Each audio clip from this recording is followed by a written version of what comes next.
Halo, Assalamualaikum warahmatullahi wabarakatuh. Ketemu lagi dengan saya Tria Widyasuti. Di video kali ini saya akan sharing strategi dalam menulis draft proposal atau yang biasa disebut outline. Nah, seperti apa?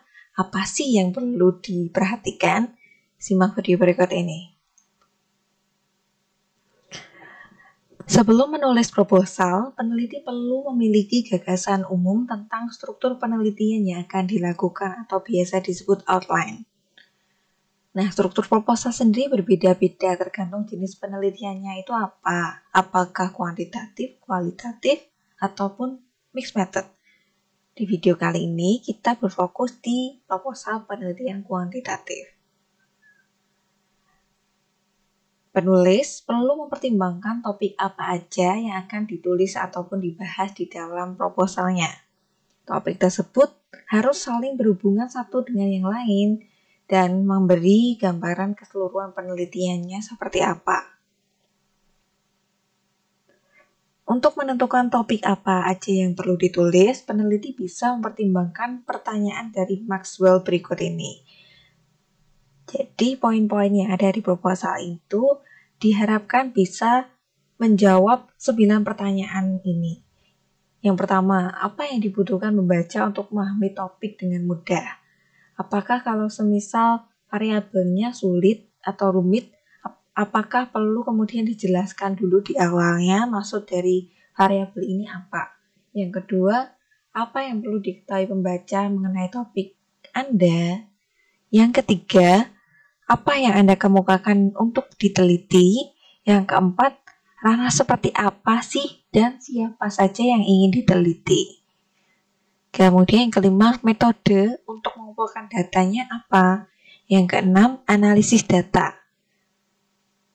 Dari mulai software analisisnya mungkin, kemudian jenis teknik analisisnya apa? Yang ketujuh, bagaimana cara memvalidasi penemuan?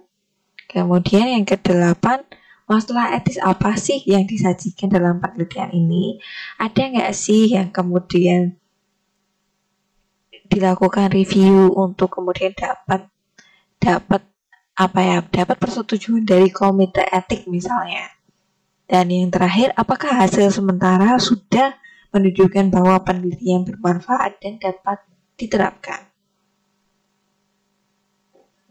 Nah, untuk proposal kuantitatif secara garis besar ada 3 poin. Bab 1 pendahuluan, bab 2 tinjauan pustaka, bab 3 metode penelitian. Nah, di bab 1 pendahuluan isinya apa aja sih? Ada latar belakang masalah. Kenapa masalah tersebut teman-teman angkat? Apa sih pentingnya, urgensinya apa, manfaatnya apa? Kemudian juga ada perspektif teoritis, meskipun di pendahuluan ini perspektif teoritisnya tidak semendalam di tinjauan pustaka. Juga tujuan penelitiannya tuh mau ngapain. Rumusan masalah.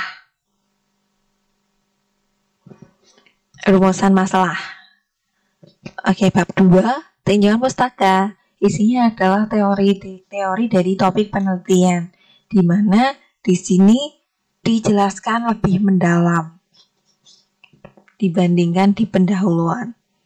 Nah, kalau di jurnal, biasanya tinjauan pustaka ini dijadikan satu dengan pendahuluan. Tapi untuk skripsi, tesis, ini dijadikan bab tersendiri. Kemudian metode penelitian atau bab 3, isinya jenis penelitiannya itu apa, dan kemudian rancangannya seperti apa, apakah survei, eksperimen, ataukah apa. Populasi, sampel, dan kemudian partisipan. Nah, gimana penentuan sampelnya? Apakah ada karakteristik tertentu atau pakai teknik sampling apa? Kemudian juga di sini dijelaskan lagi variabelnya. Dari mungkin definisinya, kemudian pengukurannya dengan apa, dan juga instrumennya diambil dari mana. Kemudian prosedur analisis datanya.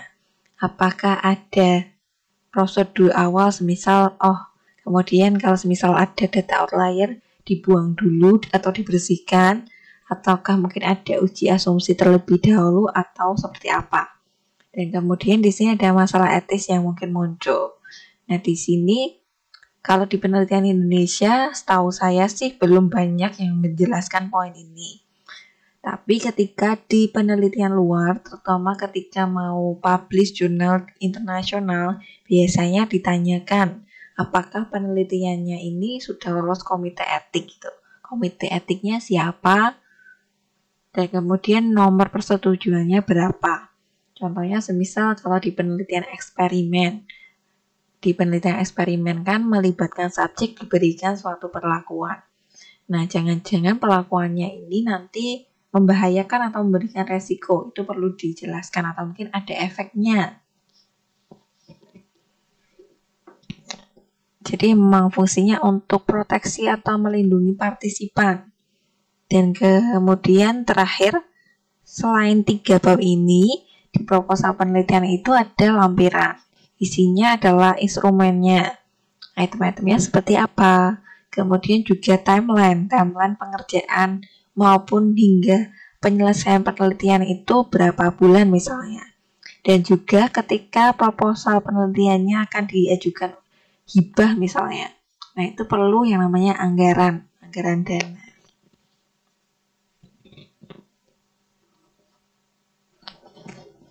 Oke, berikut tips merancang struktur proposal. Yang pertama, peneliti perlu merinci bagian-bagian rancangan proposalnya, misalnya dengan menuliskan poin penting tiap bagian. Contohnya bab 1, itu poin pentingnya 1, 2, 3.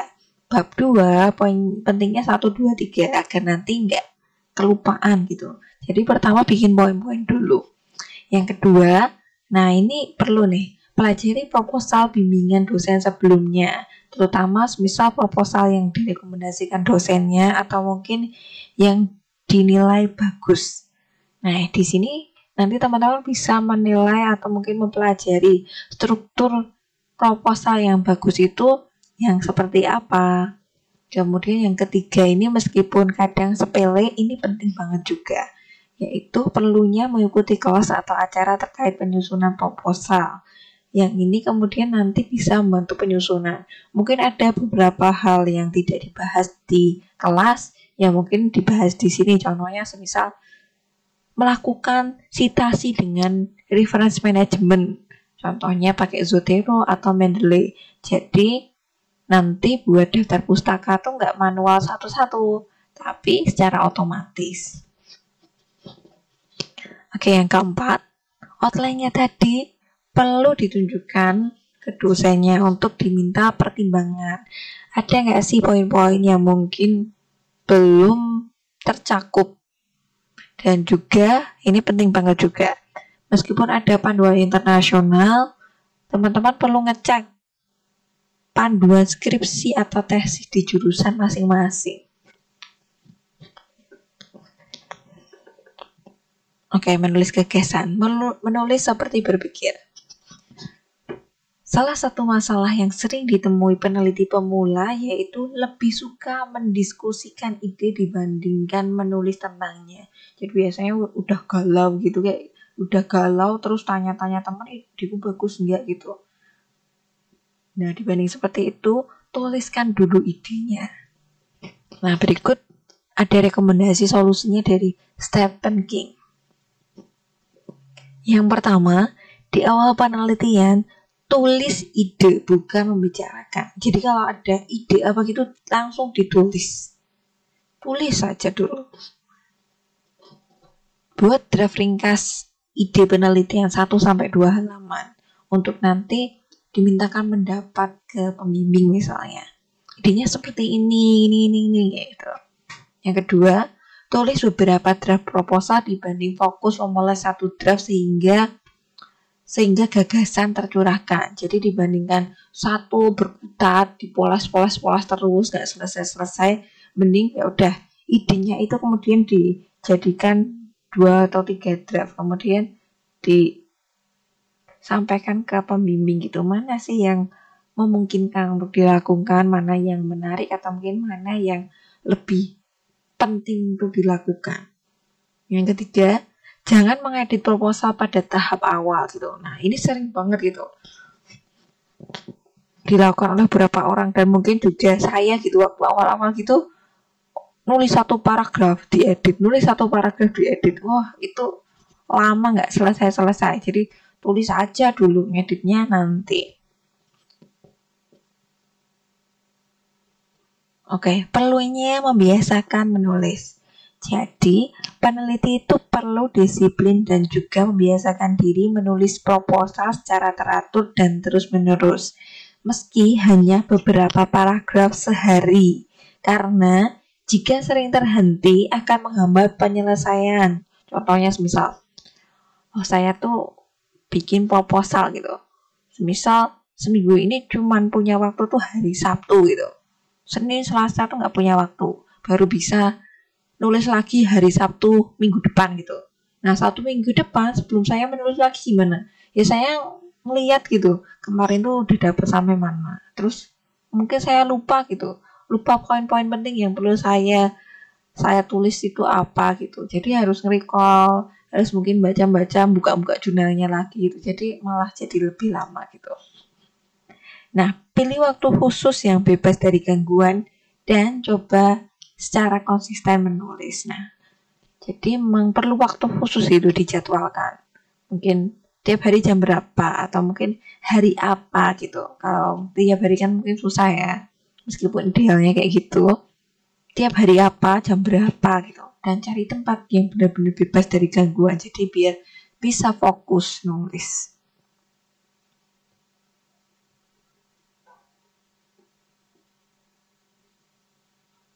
Nah, tempat bebas gangguan ini juga macam-macam gitu. Mungkin di kos gitu. Di kos, kalau di rumah, semisal kalau di rumah tuh lagi nulis satu paragraf, dipanggil emak gitu buat bantuin apa gitu. Dipanggil adik buat ngapain gitu. Wah, nggak jadi gitu. Atau mungkin di perpustakaan gitu. Saya dulu waktu nyelesain tesis itu, kalau nggak di kos, di perpustakaan gitu. Jadi di perpustakaan kampus saya dulu UGM, kampus pusat itu di lantai 3 itu ada yang namanya quiet room. Jadi di lantai 3 itu ya benar-benar quiet gitu, tenang gitu, nggak ada yang ngobrol di situ. Kalau ada yang ngobrol gitu dimarahin, ditegur sama penjaganya. Bahkan dengerin musik juga nggak boleh karena ganggu orang, ganggu yang lainnya juga. Jadi emang di situ tempat buat fokus. Atau mungkin kalau misal teman-teman suka ngafe gitu ya, coba kafe gitu, cari suasana lain yang mungkin bisa membantu teman-teman buat fokus. Oke, berikut ada tips membangun kebiasaan menulis. Yang pertama, coba dulu tulis aktivitas harian teman-teman itu apa sih gitu.